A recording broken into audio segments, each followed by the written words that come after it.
نبی صلی اللہ علیہ وسلم میں کلونجی کی اہمیت۔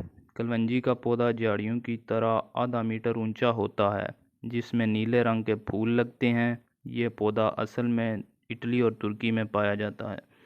ہمارے پیارے نبی صلی اللہ علیہ وسلم نے کلونجی کو ہر بیماری کے لیے شفا قرار دیا ہے۔ حدیث میں آتا ہے، حضرت ابو ہریرہ بیان کرتے ہیں کہ میں نے رسول اللہ صلی اللہ علیہ وسلم کو یہ فرماتے سنا، کالے دانے میں ہر بیماری سے موت کے سوا شفا ہے، اور کالے سانے شونیز کے ہیں۔ تم اپنے اوپر کالے دانوں کو لازم کر لو، ان میں موت کے علاوہ ہر بیماری کا علاج ہے۔ کلونجی میں بے شمار فوائد موجود ہیں۔ یہ بڑکے زہر کے اثر کو زائل کر دیتی ہے، جسم کے ہر حصے کو مضبوط بناتی ہے، پیشاب کی تکلیف میں فائدہ پہنچاتی ہے، زکام، فالج، درد شقیقہ، نسیان اور گھبراہٹ میں مفید ہے۔ اس کا دھواں سانس کی تکلیف میں فائدہ دیتا ہے۔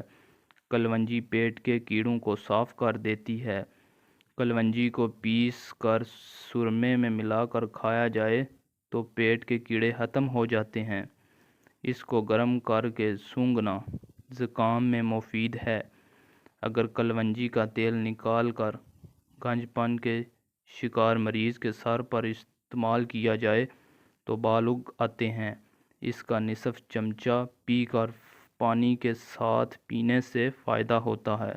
اس کو روٹی کے ساتھ کھایا جائے تو ریا کی شکایت نہیں ہوتی۔ کلونجی کو سرکے میں پکا کر کلیاں کرنے سے مسوڑھوں کی سوزش اور دانتوں کے درد میں آرام ملتا ہے۔ ایک چائے کا چمچ تیل ایک کپ سیاہ چائے میں ملا کر صبح پی لیں اور چند ہفتوں میں شوگر کے مریض نمایاں فرق دیکھ سکیں گے۔ پیشانی پر کلونجی کے تیل سے مالش کر کے آرام کریں، سر درد جلد ہی غائب ہو جائے گا۔ آدھا چائے کا چمچ کلونجی کا تیل گرم پانی میں ملا کر پینا اپنی عادت بنا لیں۔ اس سے بلڈ پریشر کو کنٹرول کرنے میں مدد ملتی ہے۔